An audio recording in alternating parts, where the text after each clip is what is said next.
सभी दर्शकों का ध्यान एक वाक़या की तरफ खींचना चाहूँगा। आँखों के मरीज। जी हाँ, आप लोगों ने आज के टाइम पर देखा है, हज़ारों लोग, लाखों की संख्याओं में आँखों के मरीज आते हैं, आँखों की ऑपरेशन कराते हैं। अरे भाई, हद तो तब हो गई जब छोटे छोटे बच्चों के ऊपर मैंने चश्मा देखा। वो चश्मिश हो चुके हैं। और नंबर की बात किया जाए तो बड़ों की तुलना में जितने कि पहले के लोग बड़े हो जाते थे तो उतना पावर का चश्मा लगाते थे, उतने आज के बच्चे लगाते हैं छोटी सी उम्र में। और इस देश में जहाँ पर विटामिन ई जैसी कई सारी विटामिन प्रचुर मात्रा में पाई जाती हैं, जहाँ साग, हरी सब्जियाँ प्रचुर मात्रा में पाई जाती हैं, वहाँ ऐसे ऐसे मरीज देखने को मिलते हैं। इस तरह के चीज़ों को देखने के बाद हृदय में ग्लानि उत्पन्न होती है कि आखिर क्यों ऐसा हो रहा है। अभी मैं आपको एक उदाहरण दे रहा हूँ कि आज से 15 से 20 साल पहले के जो आपके दादा परदादा हुआ करते थे, उनको इतना दिखाई दे रहा है कि जितना आजकल के छोटे बच्चों को भी दिखाई दे रहा है। उनकी आँखें इतनी मेगापिक्सल की अभी भी देख सकती हैं, इतना उनका जोड़ है आँखों का कि अब भी वो छोटे से छोटी वस्तुओं को देख सकती हैं, बुनाई चुनाई कर सकती हैं। लेकिन आजकल के नहीं, छोटे छोटे हैं, आस आने लगता है, आंसू आते हैं, उन्हें दूर की वस्तुएं दिखाई नहीं देती हैं, धुंधलापन आ जाता है। क्यों? खान पान की वजह से। अगर ऐसा चलता रहा तो वो दिन दूर नहीं होगा जिस दिन सभी लोगों को चश्मा लगाना पड़ेगा। हर एक बंदा चश्मा लगा कर चलेगा, बिना चश्मा के वह नहीं चल सकता है अगर ऐसा ही चलता रहा तो। मैंने एक सर्वेक्षण किया है कि पहले के लोगों को आंखें जो थे, पहले के बुजुर्ग के आँख इतने ज़्यादा ख़राब क्यों नहीं होते थे जितने कि आज की तुलना में इतने ख़राब क्यों नहीं होते थे। आज पहले के लोग क्यों इतने अच्छे से अब भी देख लेते हैं और हम लोग नहीं देख पाते हैं। तो मैंने इस पर एक थोड़ी सी डॉक्यूमेंट्री तैयार की है।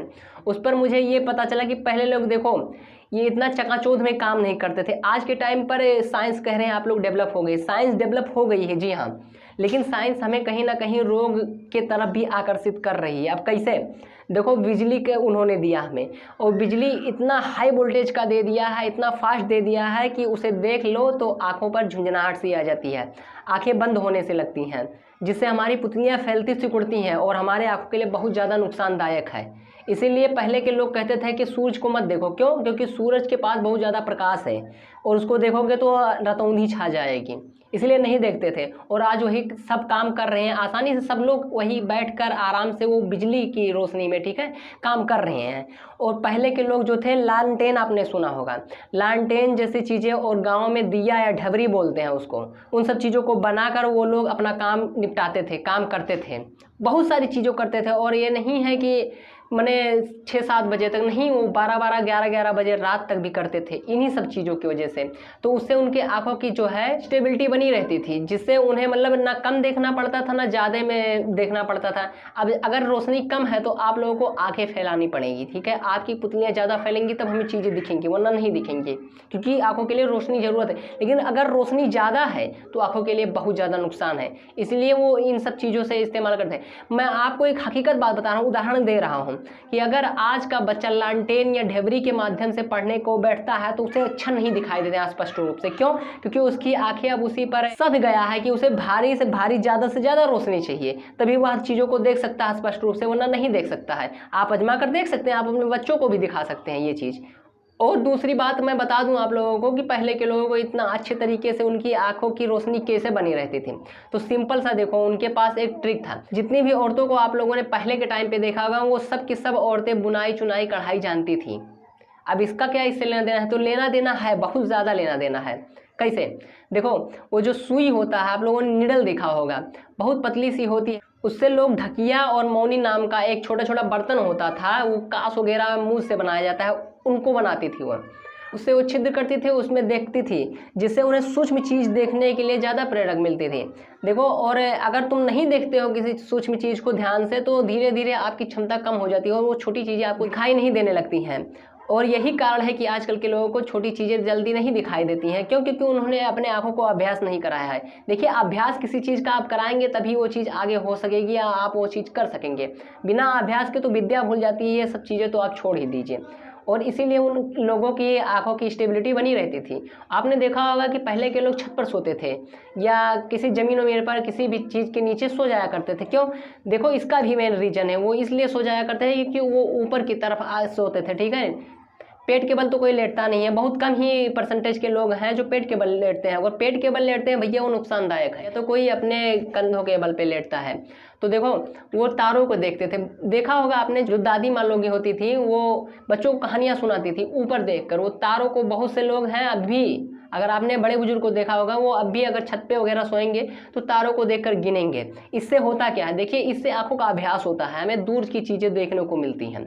और नज़दीक की चीज़ें तो हम जानते हैं कि सिलाई उलाई में वो सीख लेती थी, और इसी प्रकार से उनका दोनों अभ्यास हो जाता था, दूर की भी और नज़दीक की भी। इसी तरह से वो हर एक चीज़ों को स्पष्ट रूप से देख सकते हैं। लेकिन लोग आज बंद कमरे में सोते हैं, वो कुछ देखना नहीं चाहते, वो दिन भर मोबाइल देखते हैं। मोबाइल भैया बहुत बहुत बेकार कारण है, ठीक है। मोबाइल में जानते हैं आप लोग, एक रेज निकलती है, बहुत नुकसान करती है आंखों के लिए।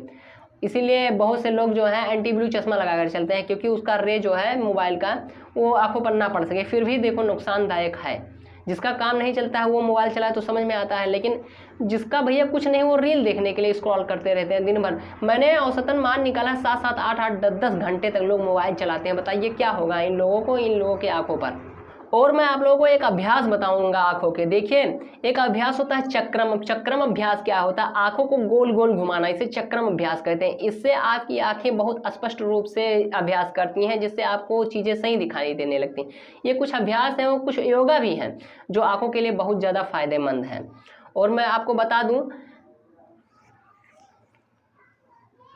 आपने देखा होगा जो पहले लोग ध्यान करते थे वो आगे एक दीपक जला कर रखते थे, या मोमबत्ती कैंडल जिसे बोलते हैं, वो जला कर रखते थे, उसको देखते थे, इसे सीधे स्ट्रेच होकर देखते थे उसको। काहे कि जो सीधे लो आपकी आंखों पर पड़ता है, यहाँ पर आपके प्रभाव डालता है। यहाँ पर प्रभाव डालने के कारण यहाँ पर तो कुछ होता ही है। सेकंड वन, आपकी आंखों की रोशनी भी तेज बढ़ती है। ये मैं कोई हवा हवाई बात नहीं कर रहा हूँ, डॉक्टरों ने ऐसा प्रूव किया है कि अगर आप दीपक को एक औसतन मान की दूरी पर रखकर अगर देखते हैं तो आपकी आंखों की रोशनी अवश्य ही तेज होगी। ये भी लोग पहले के अभ्यास करते थे, लेकिन अब लोग करना ही नहीं चाहते हैं, न करते हैं, और इसीलिए ये सब हो रहा है। आपने जरूर देखा होगा अपने कॉलेज की लाइफ में, अपने उम्र में, अभी इतनी ही उम्र में देखे होंगे कि छोटे छोटे बच्चों के पास चश्मे लग रहे हैं बहुत भारी भारी संख्या में। काहे कि वो कुछ करना नहीं चाहते हैं, और विटामिन ई उन्हें मिल नहीं पाता है प्रचुर मात्रा में, इसीलिए रतौनी वगैरह से बीमारियाँ होती चली जाती हैं। मैं आप सभी लोगों का ध्यान एक तरफ केंद्रित करना चाहूँगा। एक बीमारी निकली है, बहुत उसका क्रेज है, ठीक है। लोग उससे डर रहे हैं, जिसको आई फ्लू का नाम दिया गया है, कंजक्टिवाइटिस का नाम दिया गया है। देखो ये बीमारी आज नहीं आई है, ना ये बीमारी नई है, बीमारी बहुत पहले है। कैसे, अब मैं आपको बता दूंगा। देखिए आपने अगर गांव में रहते होंगे या शहर में रहते होंगे, ठीक है, तो लोग गांव में जो है उसको आँख उठना बोलते हैं, आँख उठना, ठीक है। आँख उठती थी तो कीचड़ वगैरह जिसको बोलते हैं, आंखों का कीचड़ सफ़ेद सफ़ेद सा होता है, बलगम टाइप का, वो निकलता है। तो इसको भी पहले से लोगों को पता था कि ये बीमारी आई फ्लू है, माने ये छुआछूत की बीमारी है, वायरस से बीमारी संबंधित है। और इसको अगर आप हमारे संपर्क में आ जाते हैं तो आपको भी हो जाता है। अब कैसे पता था लोगों को, मैं आपको बता रहा हूँ। देखिए आपने देखा होगा तो गाँव में छोटे छोटे जो बच्चे थे वो बोलते थे कि धुआं लेबो, मैं गांव की भाषा में बता रहा हूँ, वो लोग कहते थे कि काला धुआं लेबो। अगर आप बोलते हैं हाँ, तो आंखों को ऐसे छू करके वो आपकी आंखों पर लगा दिया करते थे, आपको भी हो जाया करता था। इसीलिए अगर बोलते थे कि धुआं लेबो काला, तो कोई नहीं बोलता था कि हाँ लेंगे, क्योंकि उन्हें ये तो नहीं पता था कि ये किसी प्रकार का फ्लू है, लेकिन हाँ इन्हें ये जरूर पता था कि ये इससे हो जाता है। तो देखो पहले के जो हैं अभी भी बच्चे छोटे छोटे वो बुद्धिमान हैं, लेकिन वो तर्क वितर्क नहीं लगा पाते हैं कि ये चीज़ कहाँ पर यूज होता है और इसका क्या कार्य है। और यही बीमारी अब कंजक्टिवाइटिस के नाम से निकल कर आई है। तो ये बीमारी आज से नहीं है, बहुत पहले से है। तो अब इसमें लोगों को बहुत ज़्यादा वहम है कि चश्मे लगाकर चलो वरना बीमारी हो जाएगी। हाँ चश्मे लगाइए, लेकिन चश्मा कैसा लगाइए, अच्छी क्वालिटी का चश्मा लगाइए, वरना आपकी आंखों के लिए और ज़्यादा नुकसानदायक है। कंजक्टिवाइटिस के लिए जो है ये चश्मे अगर आप लगा कर चलते हैं, एक आता है चश्मा ब्लैक बहुत फाइबर का होता है, वो बहुत नुकसानदायक है आपकी आंखों के लिए, वो अच्छे नहीं है। बहुत से लोग सोचते हैं कि चश्मा लगा लिया फैशन वाला हो गया। नहीं, चश्मे क्यों लगाए जाते हैं, हमारी आंखों की सुरक्षा के लिए कि धूप गर्दा वर्दा ना पड़े। लेकिन लोग कुछ होते हैं फैशन के लिए लगाते हैं, फाइबर के चश्मे बहुत नुकसानदायक है बाबू। आप लगाइए कांच का लगाइए, जो काफ़ी ज़्यादा बेनिफिशियल होता है आपके लिए। तो इस बीमारी को ख़त्म करने के लिए कई डॉक्टर्स कई प्रकार की प्रिस्क्रिप्शन आपको दे रहे हैं। बहुत से लोग कहते हैं टेरामाइसिन यूज कीजिए। टेरामाइसिन अब आप लोगों को पता होगा कि छोटी सी एक पिल आती है, बहुत छोटी सी होती है, वो रबड़ सी होती है, उसमें अगर आप लगाते हैं आंखों में तो आंखें ठीक होती हैं। हाँ वो भी यूजफुल है, लेकिन वो भी नुकसानदायक कहीं ना कहीं है। देखिए उसको मैं जानता हूँ एंटीबैक्टीरियल है, वो आंखों के इन्फेक्शन के लिए ज़्यादा काम करता है, लेकिन हाँ आप लगा सकते हैं, वो भी उससे भी ठीक हो जाएगा, 8 दिन में ठीक हो जाएगा।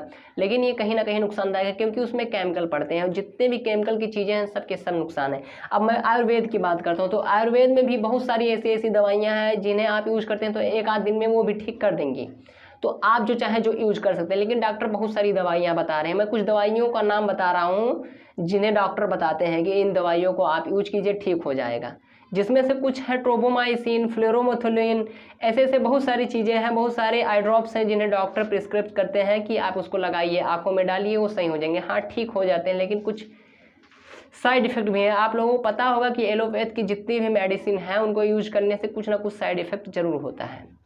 तो अब क्या यूज करें, तो देखिए अब इसके बारे में यूज करने से पहले मैं आपको बताना चाहूँगा कि पहले पता लगा लीजिए कि भैया कि ये आंखों में हुआ क्या है। तो देखिए आई फ्लू को कई और नामों से भी लोग जानते हैं, ठीक है, आँख उठना भी कहते हैं, पिंक आई भी कहते हैं। पिंक आई माने आँख का लाल हो जाना, आँख का गुलाबी हो जाना, आँखों का एकदम खून सा उतर आता है, यही बीमारी कंजक्टिवाइटिस है, ठीक है, यही आई फ्लू है।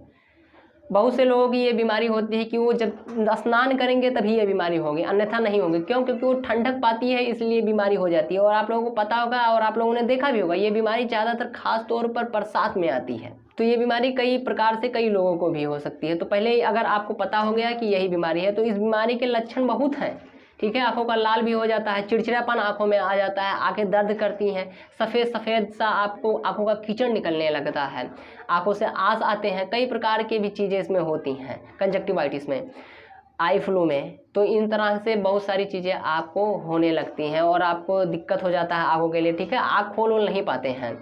तो इसके लिए मैं बहुत सिंपल सा तरीका आप लोगों को बताना चाहूँगा कि अगर ये है तो सबसे पहले आप गुलाब जल का प्रयोग कीजिए। अब गुलाब जल क्या है? गुलाब जल देखिए आंखों के लिए बहुत बढ़िया चीज़ है, ये ठंडक प्रदान करती है आंखों को। गुलाब जल आप लोगों ने देखा होगा, कई लोग पैसा देकर गुलाब जल का प्रयोग करवाते हैं, लेकिन आपको आराम से सिंपल से गुलाब जल मिल जाएगा। 10-15 रुपये का शायद सा छोटा सा शीशी आता है, वो अगर डालते हैं तो काफ़ी ज़्यादा बेहतरीन है आपकी आंखों के लिए, ठीक है, बहुत शीतलता प्रदान करती है।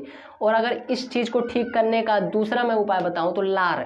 जी हाँ, अब लार क्या आंखों के लिए सबसे परफेक्ट है। अगर मेडिसिन की बात करूं, मैं दवाई की बात करूं तो लार ही है। क्यों? क्योंकि लार में कई विटामिन मिलते हैं, जिसको हम मल्टी विटामिन बोल सकते हैं, ठीक है, फाइबर्स भी मिलते हैं, बहुत सारी चीज़ें लार में होती हैं, कई एंजाइम्स होते हैं लार में जो आंखों के लिए ज़्यादा से ज़्यादा महत्वपूर्ण है। भैया अगर लार लगाते हैं, अब लार कैसे लगाएं, कम से कम हर कोई ऐसे ना लगा ले लार, वरना लार में भी किसी न प्रकार की बीमारियां होंगी तो आंखों में हो जाएंगी। देखिए लार लगाने का मैं आपको तरीका बता रहा हूँ, आप लार कैसे लगाएंगे। तो देखिए लार कब आपको लगाना है और कैसे लगाना है। तो जब आप रात का खाना खाते हैं, ठीक है, रात का खाना खाने के पश्चात आप उसको बढ़िया से ब्रश कीजिए या दातुन कीजिए। और मैं ब्रश आपको रिकमेंड नहीं करूँगा कि आप ब्रश कीजिए। क्यों? क्योंकि ब्रश अगर करेंगे तो आप टूथपेस्ट का इस्तेमाल करेंगे। टूथपेस्ट में भैया होती हैं केमिकल्स जो बहुत नुकसानदायक है मुंह के लिए भी, आंखों के लिए भी। अगर उसको लगाएंगे तो आंखों फूट जाएगा, ठीक है। तो टूथपेस्ट मत कीजिएगा, दातुन लीजिएगा, नीम का किसी भी चीज़ का आप दातुन इस्तेमाल करने के बाद अच्छे से जीभ को छीलने के बाद कुल्ला कर लीजिए। कुल्ला करने के बाद आराम से सो जाइए, ठीक है। अब सुबह उठिए तो आपको पता होगा कि जब सुबह हम उठते हैं तो हमारे गालों के भीतर या कहीं पर लार उपस्थित रहता है, ठीक है, इकट्ठा रहता है लार। तो वही लार जो पानी एकदम पानी की तरह होता है, वही लार आप लीजिए और आंखों को काजल की भांति, काजल की तरह उसको लगा लीजिए। बहुत बढ़िया काम करेगा, आप देखेंगे कि 1 आधे दिन में ही ठीक हो जाएगा ये कंजक्टिवाइटिस, आई फ्लू बहुत आसान तरीके से ठीक हो जाएगी। इससे अच्छा मेडिसिन मैं बात नहीं कर सकता कि और इससे अच्छा कोई मेडिसिन है, और मैं अभी तक पता भी नहीं लगा सका हूँ कि इससे अच्छा मेडिसिन। मैंने 1 आध लोगों पर ट्राई किया है, ठीक होता है, अच्छे से ठीक होता है। लेकिन हाँ, मैंने जो जो आपको सावधानियाँ बताई हैं उसको बरतिएगा जरूर। आँख साफ हो जब लगाइए, आँख में धूल गर्दा ना लगा रहे।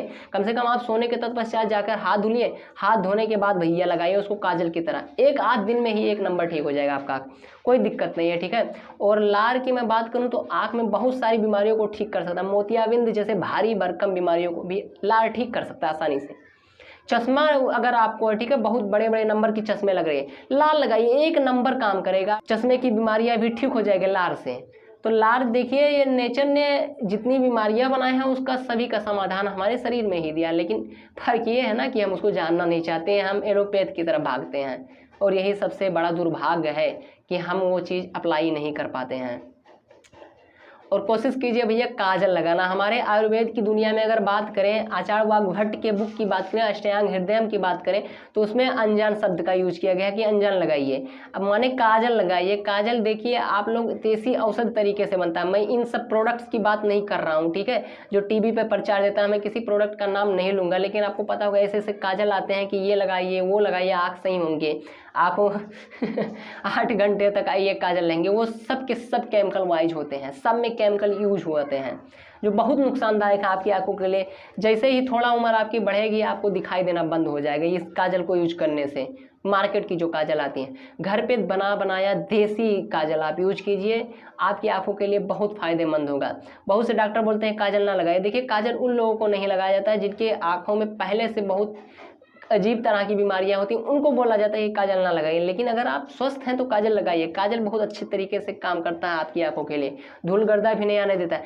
मैं एक चीज़ बता देता हूँ, बहुत एक्सपेरिमेंट चीज़ है, ठीक है, बहुत एक्सपेरिमेंटल चीज़ मैं बता रहा हूँ आपको। अगर आप काजल लगाकर रात को सोते हैं, सुबह देखेंगे कि जो कीचड़ आँख का होगा वो बाहर काजल के साथ आएगा। तो काजल इसमें भी फायदेमंद होता है भैया आपके कीचड़ को साफ करने में। तो ऐसा नहीं है कि काजल आपके किसी भी काम का नहीं लगाइए। देखिए जो पुराने लोग जो पुरानी पद्धति को यूज करते थे, अगर जब तक आप उसको यूज नहीं करेंगे आप स्वस्थ नहीं रह सकेंगे, ठीक है। आप यही उदाहरण ले लीजिए कि आज से 15 से 20 साल पहले के लोगों का आँख इतना नहीं खराब होता था जितना कि आजकल के हमारे छोटे छोटे बच्चों का हो रहा है, छोटे से उम्र में। अब ये चीज़ आप ही पता लगाइए। अगर आप अपने बच्चों को इन चीज़ों से बताना चाहते हैं तो मैंने जितने भी चीज़ें बताएं आप उसको प्रयास जरूर कीजिए कि यूज़ करें अगर आप करना चाहते हैं तो। मैं आपको एक चीज़ बताना चाहूँगा, ये सिर्फ आँखों के लिए ही नहीं है बल्कि आपके शरीर के कई बीमारियों के लिए भी है। आपकी त्वचा को बढ़िया से निखारने के लिए भी है, आपको ज़्यादा समय तक अमृत प्रदान करने के लिए भी है, अमरता प्रदान करने के लिए भी है। देखिए आप त्रिफला का यूज कर सकते हैं किसी भी प्रकार की बीमारियों में। त्रिफला क्या है? अब त्रिफला देखिए 3 फलों का मिश्रण होता है त्रिफला, जिसमें पहला होता है आंवला, दूसरा होता है बहेड़ा, तीसरा होता है हरड़। इन तीनों का मिश्रण बनकर आपका तैयार हो जाता है त्रिफला।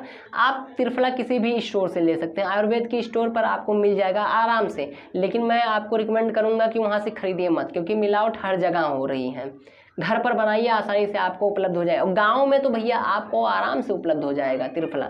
मैं किसी दिन, इस समय टाइम नहीं है, अगर किसी दिन मुझे मौका मिला तो मैं इस पर ज़रूर बात करूंगा त्रिफला पर, क्योंकि बहुत बहुत यार मज़ेदार चीज़ है ये। इसको यूज अगर करते हैं तो बहुत आपको फ़ायदेमंद है, बहुत फ़ायदा मिलेगा इससे। मैं बाद में बात ज़रूर करूँगा आपका, लेकिन जितना अभी आज मैंने आपको बताया उस पर एक बार ज़रूर विचार कीजिएगा। और मैं ये नहीं कह रहा हूँ किसी बाबा या किसी मियाँ फ़कीर की तरह, ठीक है, कि आप अंधविश्वास होकर मुझ पर भरोसा कर लें। नहीं, मैंने जितनी भी चीज़ें बताई उस पर थोड़ी सी रिसर्च जरूर कीजिएगा, अपने हिसाब से कीजिएगा भैया, मेरे पर भरोसा मत कीजिए, ठीक है। आप अपना थोड़ा सा रिसर्च कीजिए। अब मैं ये थोड़े कह रहा हूँ कि आप कुएं में कूद जाए तो सच्ची में कूद जाए, नहीं, आपको ये मालूम होना चाहिए कि मैं कुएं में कूदूंगा तो क्या होगा, मरूंगा, जीऊँगा, क्या होगा। तो सबसे पहले आपको तैरना आना चाहिए, फिर मैं कूदा दूँ तो कूद जाए तो कोई दिक्कत नहीं है, ठीक है। लेकिन थोड़ी सी रिसर्च जरूर कर लीजिएगा, इतना भरोसा मत कीजिए, किसी पर भी मत कीजिए, अपने आप पर भी मत कीजिए, ठीक है, इतना भरोसा, थोड़ी सी रिसर्च जरूर कर लीजिएगा।